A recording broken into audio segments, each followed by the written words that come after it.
I want to introduce a new series called the Seduction series. Seduction is a superpower.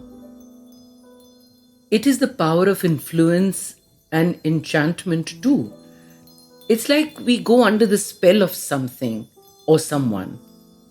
Its effect is subtle and also insidious, so we might miss its hold over us, but it has the power to hold us tightly in its grip. We usually think of seduction between a man and a woman, but actually it's everywhere in our lives. It permeates our culture, it's in advertising, in marketing, in politics.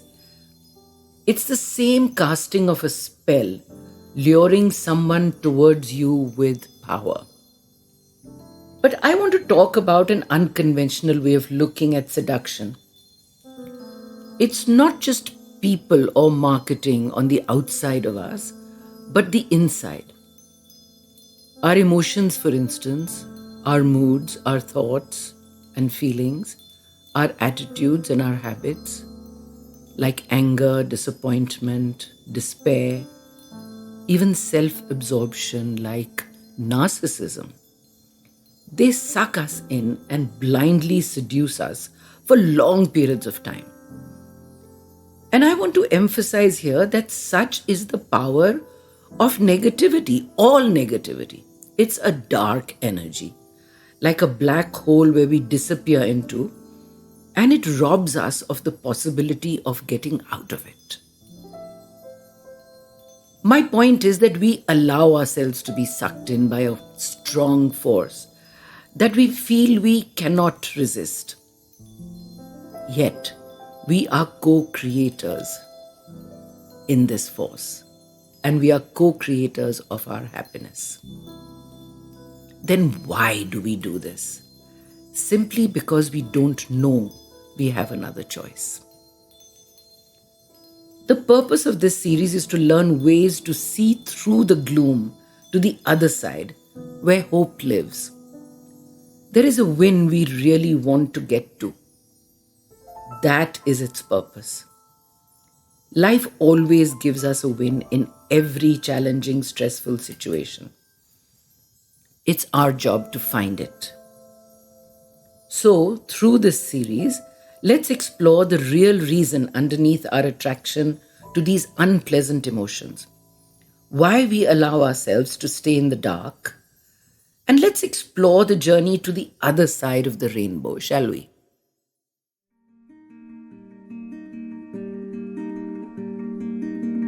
Join spiritual psychologist and India's number one biofeedback practitioner, Ritu Malhotra, as she guides you through the paths of self-discovery and personal transformation so that you can live in alignment with your values and purpose. You are listening to the Cellular Alchemist podcast, and here's your host, Ritu Malhotra.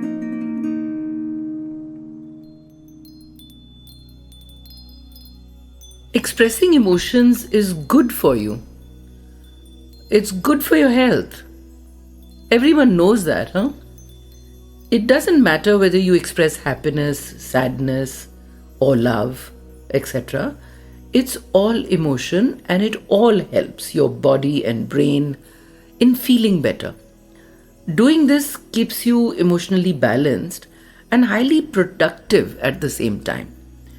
Those of us who have had difficult childhoods, suffered from abuse or neglect, experience a deprivation that runs deep in their lives. Let's take an example and look at Reena's life. My young 25-year-old client, Reena, had an unpleasant life. That was by her own admission, she said unpleasant. And she viewed her whole life as a sad puzzle that she had to continuously keep solving just in order to survive. The first thing she spoke to me was a feeling of emptiness. She had difficulty having healthy relationships and even hobbies. And she didn't find her job satisfying or fulfilling either. And we can imagine how empty that must feel, huh?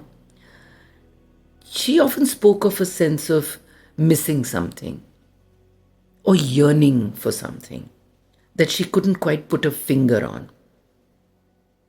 This feeling, of course, was uncomfortable, so she often looked for a quick fix with binge eating or binge watching or alcohol, which ended up making her feel worse actually. When I suggested she make an effort to make new friends, she said, "You can't pour fun from an empty cup, can you?" Which meant she had no energy or humor or fun available for other people. So you get the drift? We can't have relationships when we feel we have nothing to offer. And we are unable to put our minds to any pleasurable activities or hobbies, anything, because we are always focused on what we don't have. What would Reena be feeling? Probably completely undeserving of anyone's friendship, leave alone love. The truth was that Reena couldn't allow herself to be vulnerable in any relationship. She couldn't ask for help even when she desperately needed it. And these are the subtle signs of emotional deprivation. In order to help her, I needed to see where it all started, which is what I normally do. It's a process called age recession, where we go down to the cause of things, of a situation, where it starts. So I needed to see where was the cause of her negativity and stress. When I age recessed her, a very powerful technique, as I told you, I heard her recount her past. And surprisingly, she said how interesting it was, how good the good old days were, and how perfect they were. She didn't have a worry in the world, and many other warm and pleasant incidents. But all this nostalgia was sucking away the present enjoyment as well. This intense focus in the past was seducing her into an illogical, and to me it sounded even counterproductive lifestyle. Because actually, her mother had died when she was very young. Her dad had married again, and she felt very neglected. She even felt criticized by those around her, and there was a constant feeling of being ignored. So you see how a feeling of being deprived seduces us into a joyless and an unrealistic life. And the sad part is that we can wallow in it for a long, long while because we might think that this is our lot.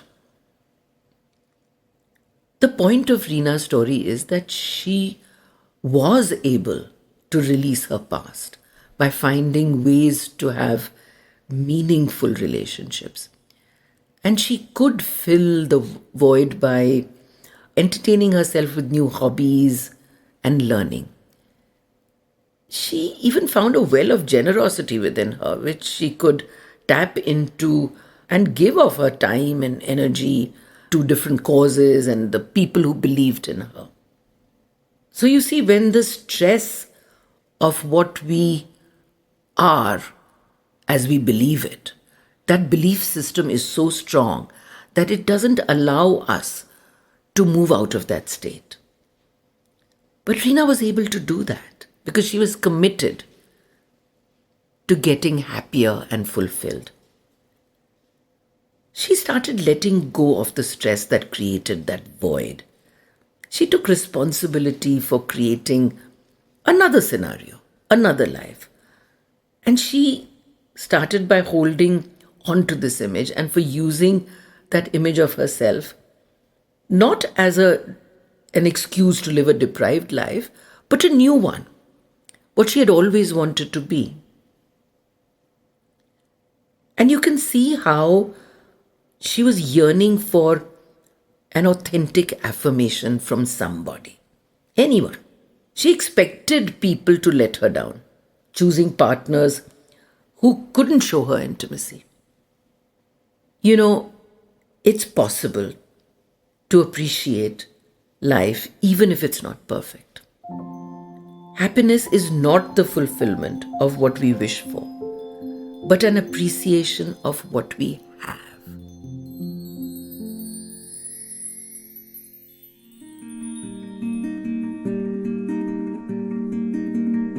That was this week's episode for the Cellular Alchemist podcast with spiritual psychologist Ritu Malhotra.